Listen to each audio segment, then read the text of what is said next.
Hey everyone, welcome back to this episode of Kart Crazy. Well, the garage is full of parts and we've got a lot to do on our project build of our 2005 EZ-GO TXT. I'm Jeff, welcome to Kart Crazy.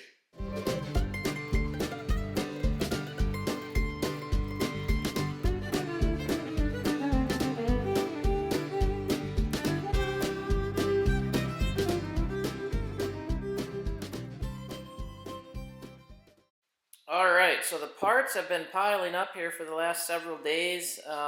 We've got seats, we've got a top, we've got a back seat kit, and I still have yet to finish buttoning up the rear body on this guy. But I wanted to show you this surprise. Had some custom seats done, and I could not be more happy. These are awesome. I've used these before. These are from the Golf Cart King, and I think they call it an FS1 or an FS2 or something like that. But did something a little crazy on this one. Brown seats with the tan piping. You can literally, I think there's, I don't know, probably 50 different color combinations you could do. There's, like I said, several options, but went this route. Got something really cool in mind for the wheels. I wish they were here. They're not quite yet, but we'll get those on the next episode.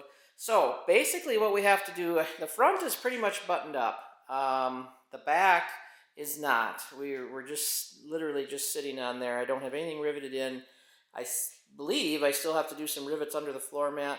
If you remember from a previous episode, I had to just kind of throw this together. So I got to pull that old floor mat up. I've got a new floor mat. Steering wheel yet has to go on.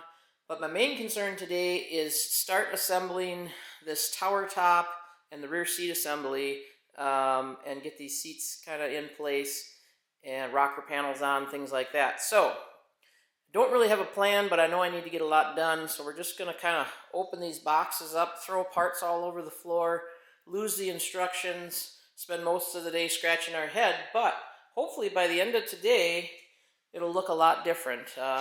We'll get that top on there, and you guys will start to see this come together.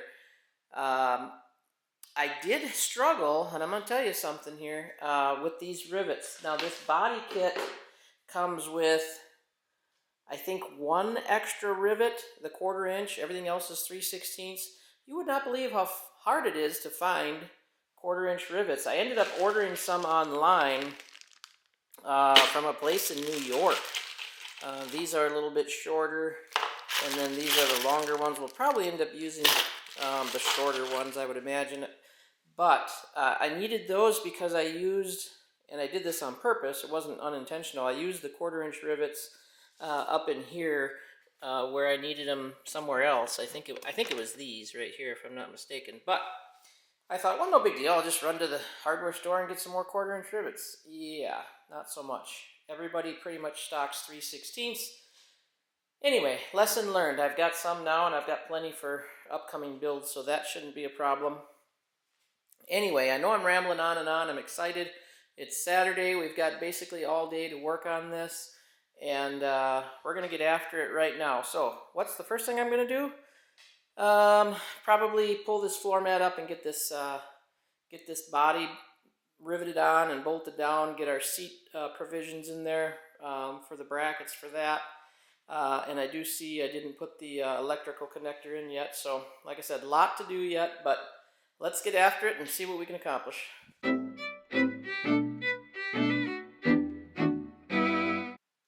Alright, got a couple things done off camera. Just painted those inner fender liners and threw those back on quick.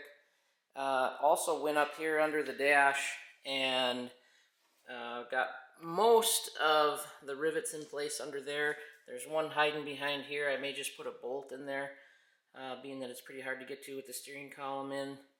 I got the floor panel, or the floorboard, I guess we'll call it, riveted down. I left these back ones loose because those go in with the body, so we're going to do that all in one shot. Just a little friendly advice when you're diagnosing your rivet gun that isn't working correctly and you have it all pulled apart, don't pull the trigger with your finger in the way, because bad things happen. Not only does it not feel good, but it's really hard to thread a bolt when you got a big bump on your finger that's throbbing. So just be careful of that. Anyway, job isn't done right unless somebody's bleeding, I guess. So let's throw this body back on, start tearing apart these boxes, and see what we got.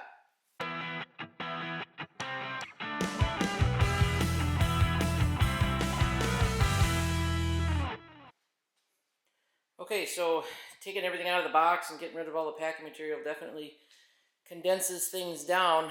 Now, this is my third tower top. Love the tower tops. Love the tower tops. One thing I can't figure out is there's never any instructions or directions on how to put it together. So, if you're watching this to figure out how to do your own, I'll probably put this on wrong, backwards, and or upside down 2 or 3 times before we get it right.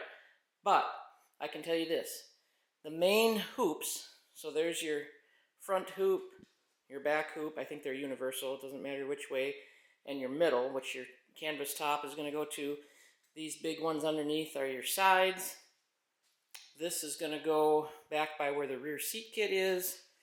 And then of course these 2 long, funny looking ones are your uprights that are going to attach on the 2 sides where your original hood support was. So it is a lot of trial and error, which is a little frustrating, but it's pretty self-explanatory once you get rolling on it. So that is one kit. Now the other kit is the seat. So the seat kit is going to come with a lot of extra pieces that you're not going to use because you're not putting the seat kit on with a conventional top. So there's going to be some side braces. I haven't got this unboxed yet. And some other things that you're not going to use because that is your new side piece. So you'll kind of see as we start piecing it together, and I'll try to pause and explain things here as we go. Alright, after a little break, run down to the local hardware store. I had to get some 2.5 inch 5/16 bolts. While I was there, I grabbed a couple of rubber washers just to put in behind there. But like I said, no instructions, so you just gotta kind of eyeball it. This one has a pretty big curve in there. Hopefully you can see that. That goes to the inside. And then what you do is you take your back seat kit out and you basically only follow the first couple of instructions. You're not going to go any farther than that. You're going to skip some pages, I guess is what I'm saying. So your seat brackets will go in, your back platform, which is what the instruction manual is sitting on, and then your uprights, which is pretty dark in there. I don't know if you can see that right there. Those go on, and then you basically ignore the instructions and use your imagination and put the side pieces on. Now pay attention, I made this mistake in the last one and I caught it on this one. These aren't marked right and left, but you want the bigger hole to the outside so that your Allens can go in. And then it's just like a puzzle piece. So obviously the center section is pretty self-explanatory, and then the 2 hoop pieces go one on each end, and like I said, I think those are universal. I don't think they're front or back. So I've just got everything loose in here, and then once we're pretty confident, you can see it's just wobbling on here. My wife is helping me kind of hold everything. It definitely helps to have an assistant. So once you get everything the way you want it, then you can go through and start snugging everything down, because if you go and snug these down and you go and snug these down, you're never going to get your center piece in. So we'll put the hoops on and probably the floor board for the back seat, and my goodness, we're almost ready for seats already, so hang tight. Alright, a little more progress. Everything's just kind of loose on here. I tightened up these back seat, or at least one of those, just to keep it from walking back and forth on here. I did put the armrests on and riveted in our holders on both sides. This hole needed to be drilled just a little bit, and I'm so mad at myself I wasn't paying attention and got it with the drill a little bit in 2 spots, not just one, so it's down low. A lot of that's dirt and dust, so that'll come off, but the 2 spots I'm not happy at all about. Riveted in the rocker panels. Got a little bit more work to do back here, some adjusting. There is one more spot where it goes in there. And these, the tower top just kind of floats on here. It doesn't actually attach to anything. Makes it look like it's, you know, going into the frame, but it's just for looks, obviously. Just got to snug some bolts up, and then we can go through and snug all these down. I definitely recommend going by hand, not using an impact on those. They are a little tricky, and you don't want to strip them out. They strip out pretty easily. So just take your time with that. I got to put the seats in yet, the floorboard, and the steering wheel, the top. It's really going really fast. The windshield. My wife did notice that it seems like these are not universal, like the front and back are different. It seems like that hoop in the back is a little higher, maybe for the passengers in the back seat, so just be conscious of that. But yeah, it's looking pretty good. Snug some bolts down, throw some seats on, and we'll be miles ahead of where we were this morning.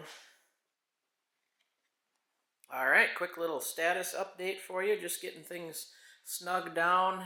The canvas top, basically it's just Velcro and then the zippers on the front and the back. You do have to work it a little bit to get the zippers to pull, or to be able to pull the zippers, I guess is what I'm saying.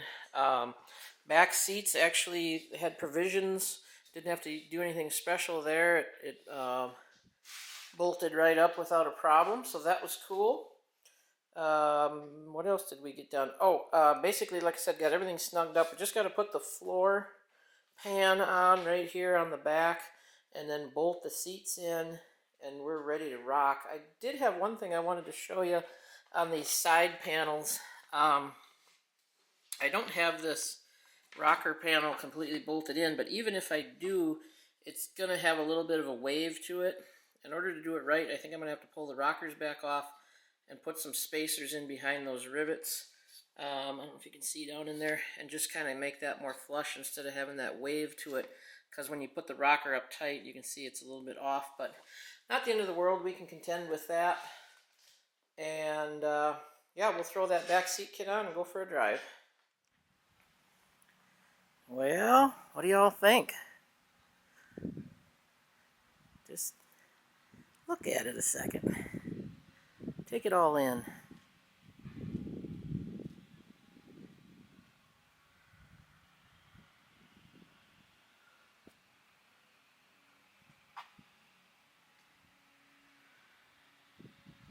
I like it. And may have to do something different with these handles. They do kind of stick out like a sore thumb with those brown seats, but super excited to get the wheels in. I hope those come in here maybe Monday or Tuesday next week. I was hoping they would be here by today or tomorrow. FedEx does run on Sunday here, but they haven't even moved yet. And all of this that you're seeing on there, that's all static electricity dust that I've got to wash off. But getting close to the end on this one. This is probably my favorite part of the build. It goes so fast. You know, this is all just bolt-on accessories. These seats that I got, all the holes are pre-drilled for everything, so you literally, comes with the hardware, super simple. Everything bolted up just fine. Same with the back seat. I didn't have to make any special bracket or anything. Same with the rear seat. So I'm really, really happy with that. I do have to do some touch-up things yet. I'll probably notch that tailgate so that it'll fit and cover up some of that. Put that on the back. A lot of little things. Probably change the steering wheel more to something brown or bronze maybe. But we'll get into that a little bit on the next episode. I do need to change the rear differential fluid. I'll do a video on that. I think I said that before. But yeah, just really, really happy with this guy. Of course, it's going to be our personal cart. Really wish I wouldn't have goofed that up with the drill. I'm going to have to find something to hide my mistakes. It probably doesn't show up real good on camera, but it is there, and it does bother me. So, and then like I said, I'll fix that wave in the side skirts here a little bit. It's actually in the body, like I said, not the side skirts, but a lot of little buttoning up to do, more rivets and things like that. But for the most part, we can go out and enjoy it, and that's what we're going to do right now. Well, that's going to do it for this episode, everyone. Thanks for coming along. Make sure to head on over to Facebook and check out my Facebook page, also called Kart Crazy. And head over to bigbattery.com and save yourself 10% on your Big Battery lithium setup for your cart. Use my promo code STEGGY10. I'll put that in the description here. Also, stick around for the next episode, which we're going to do some maintenance on this cart. We need to change the rear differential fluid and button up a couple other things. And then following this series, we're going to dig into Chicken Little. So you may want to be subscribed if you're not already. I would appreciate that. And we'll see you next time on Kart Crazy.